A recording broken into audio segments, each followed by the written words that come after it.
It's on here now. The goalkeeper's beaten, and South Africa have Shagger Sport 2010.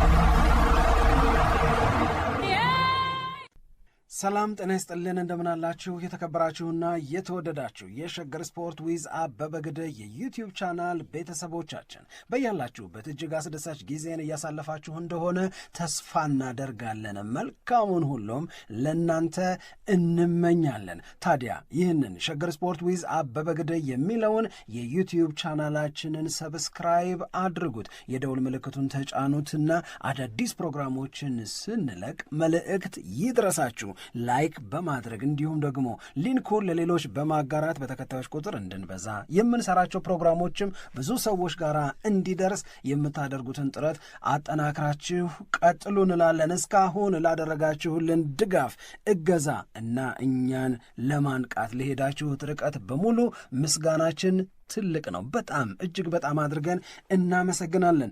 ወደ ስፖርታዊ መረጃዎቻችን እንሂድ አይደለም? የተወሰኑ ነገሮች እናንሳ። እሺ። ምክንያቱም በሳምንቱ መጨረሻ በእንግሊዝ ፕሪሚየር ሊግ የተመለከትናቸው ጨዋታዎች አሉ። ብዙ የሚያስገርም ነገር ያለው ይመስለኛል። በእርግጥ በየሳምንቱ በእንግሊዝ ፕሪሚየር ሊግ ላይ እንዲህ አይነት መገረሞች ያጋጥሙናል። በየጊዜው አዳዲስ ነገሮች እናያለን። አሁንም የሚያስገርሙ መነጋገሪያ ርዕሰ ጉዳይ የፈጠሩ ጨዋታዎች ነው የተመለከት ነው።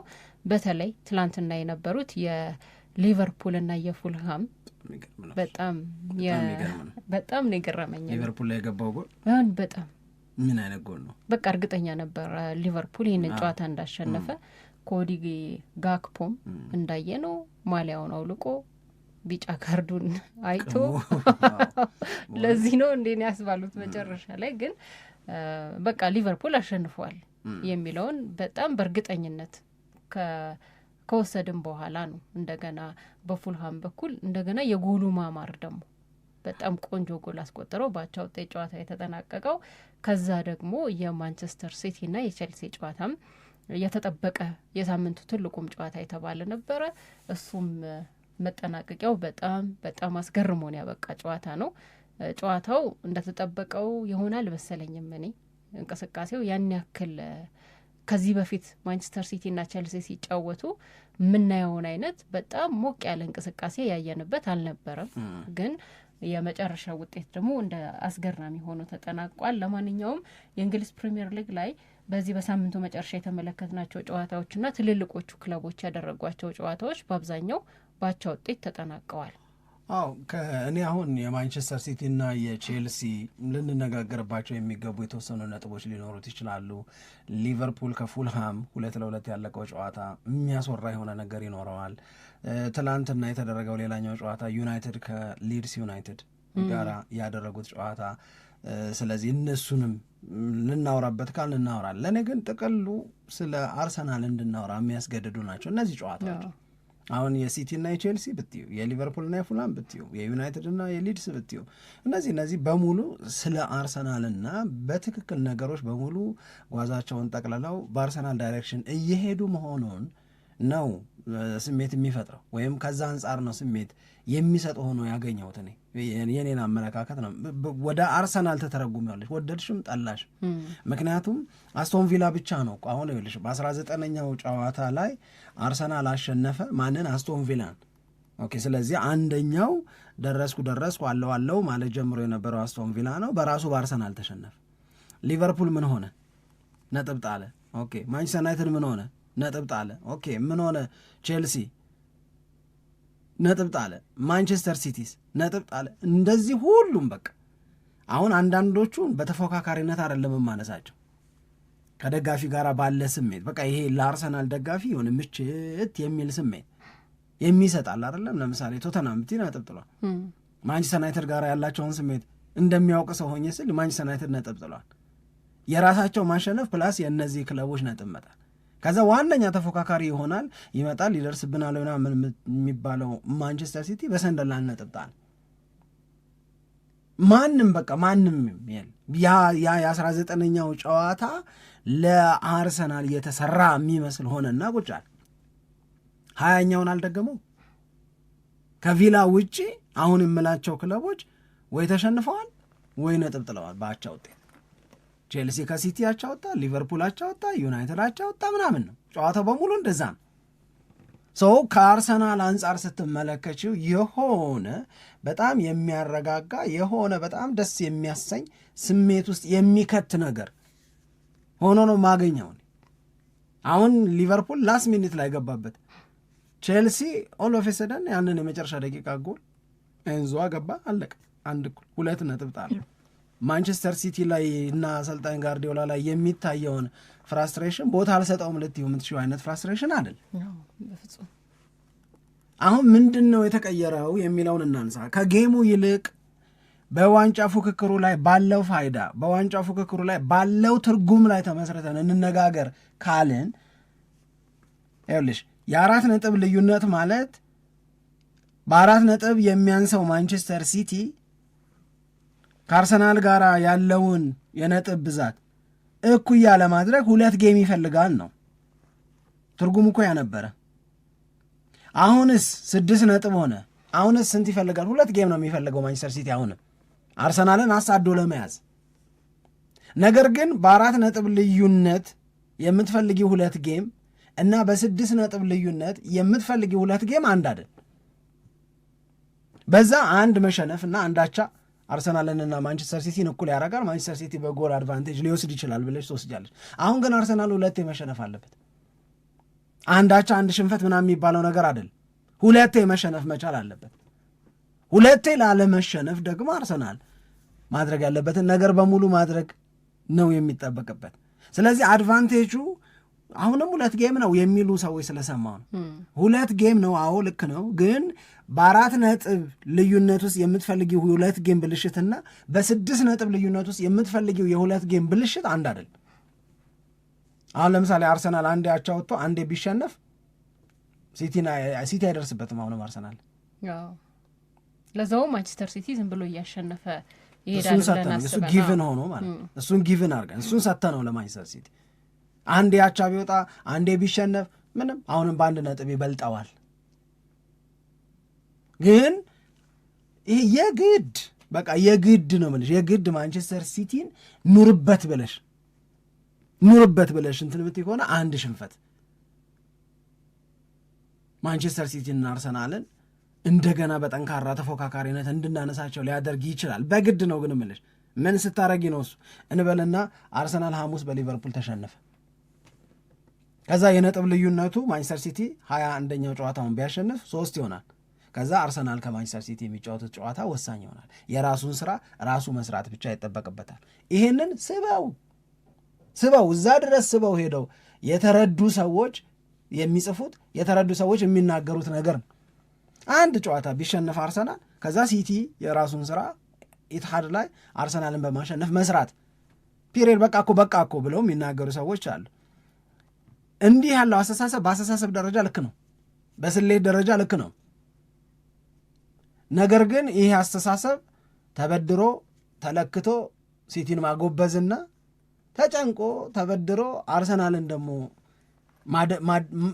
አድክሞ ማሰብ ያለበት ነው። አሁን ለሲቲ የምናሳየውን ርህራሄ ለምን ለአርሰናል አናሳይ? ገብቶሻል? ሲቲ ኢትሃድ ላይ አርሰናልን እንደሚያሸንፈው ማን ነው ማረጋገጫ የሰጠው?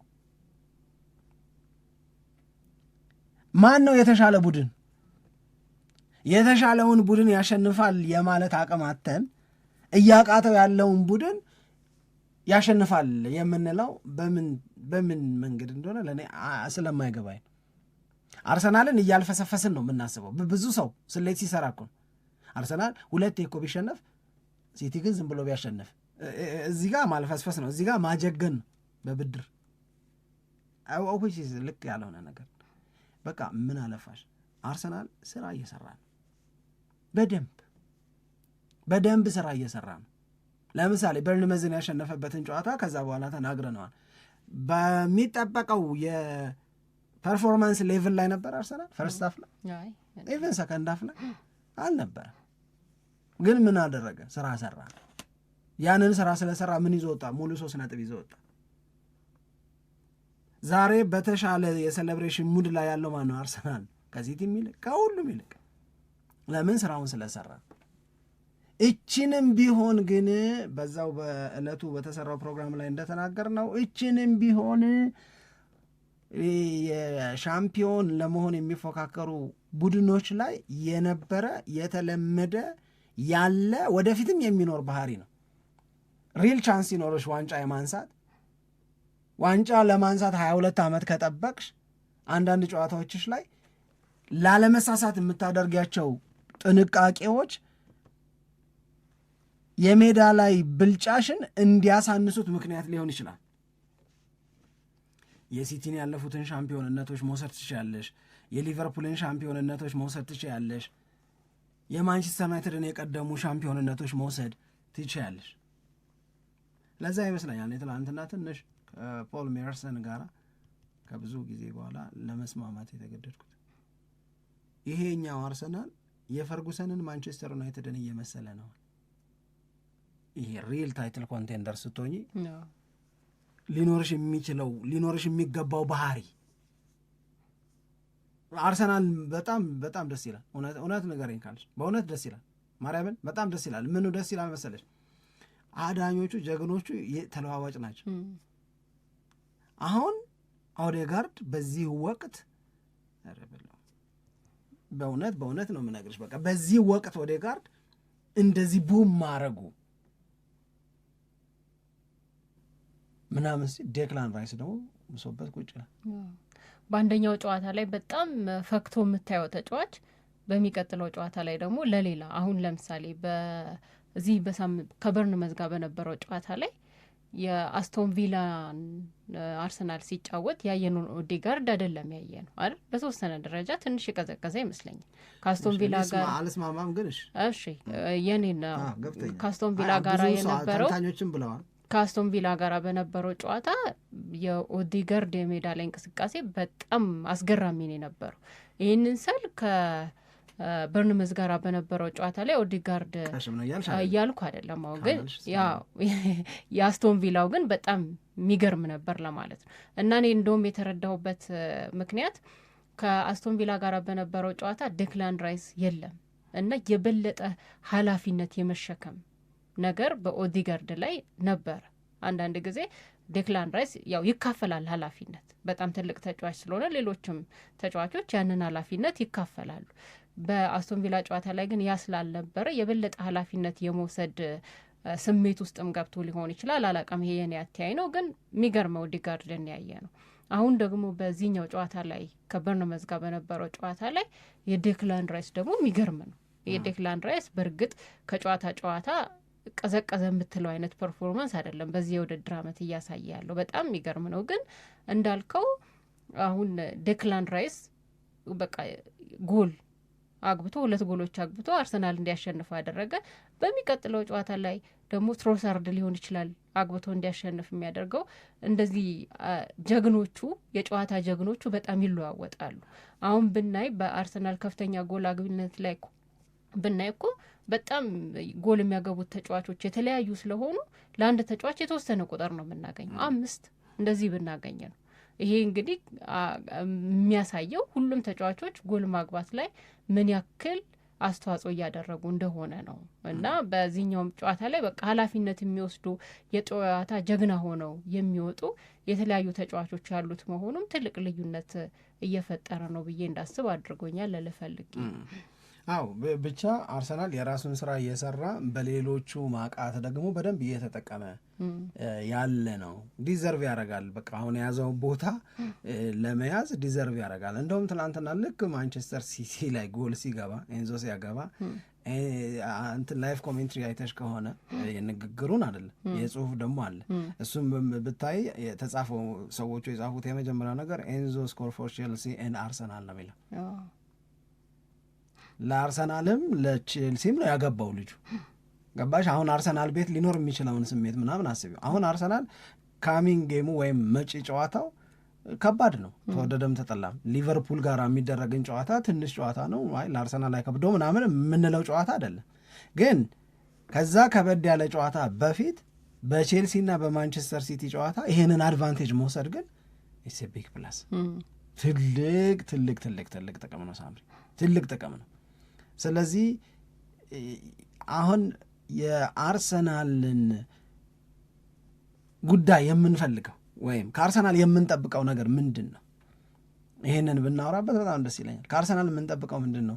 ችሎ በርትቶ የውድድር ዓመቱ መጨረሻ ላይ የፕሪሚየር ሊግ ሻምፒዮን እንዲሆን ነው የምንፈልገው ወይስ በእያንዳንዱ ጨዋታ ላይ ጌሞችን ብልጫ ወስዶ ዶሚኔት አድርጎ አውት ፐርፎርም አድርጎ ተጋጣሚዎቹን በላው የሚያስብል ነገር እንዲያደርግ እንደዚህ ያለ አቃቂር ውስጥ ነው የምንገባው?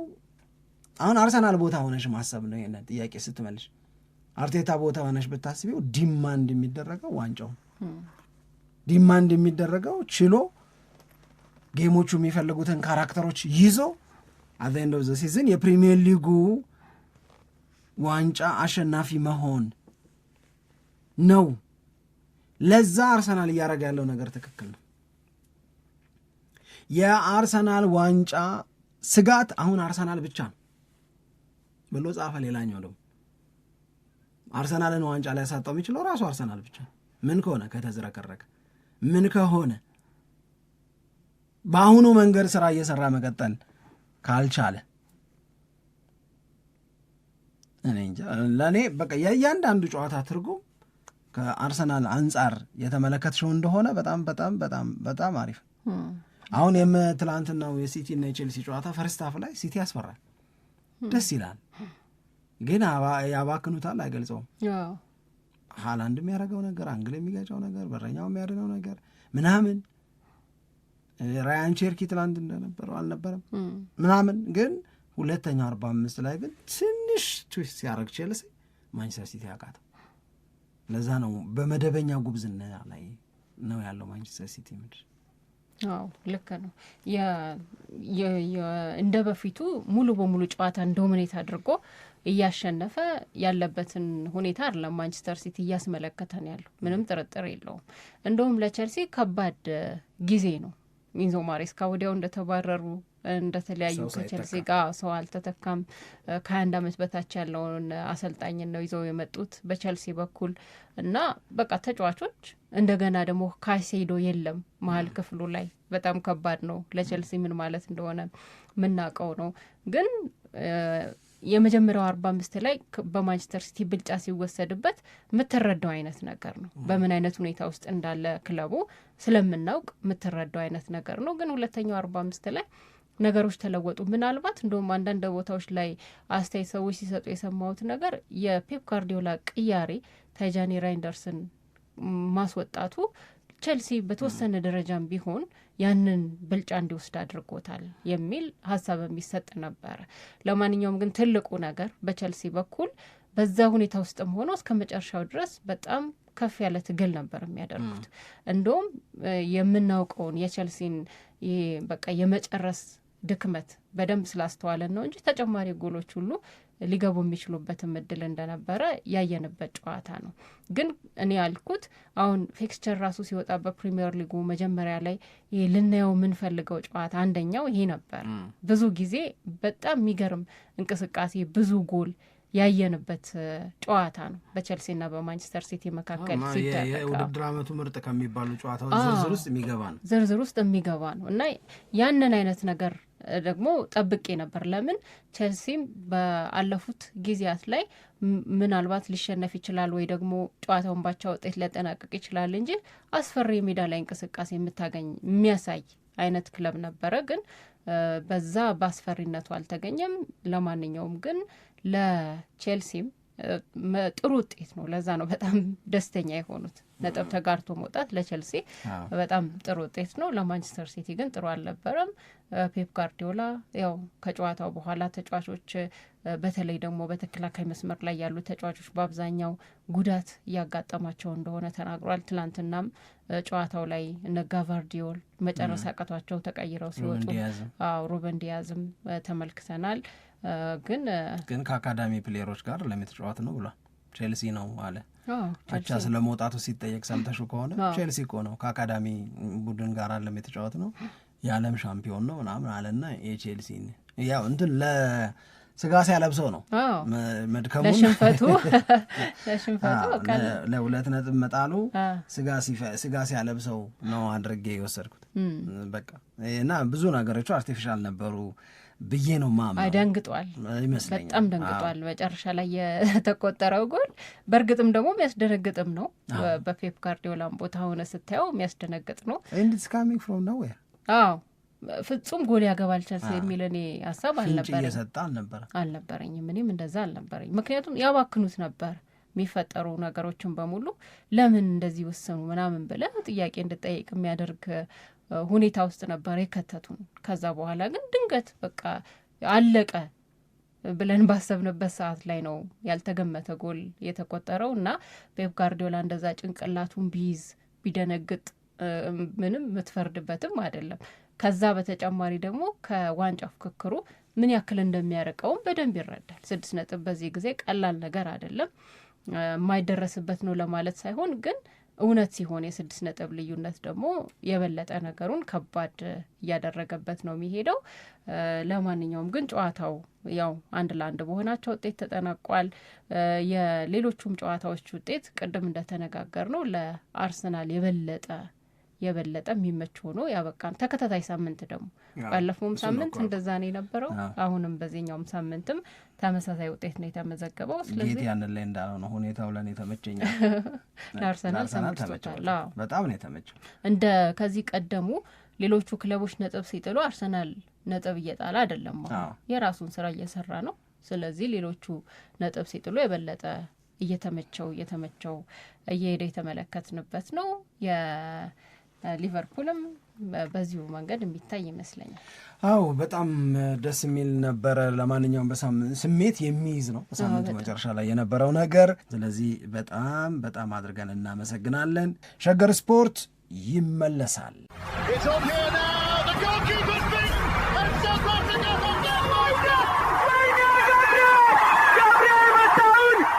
ሸገር ስፖርት 2010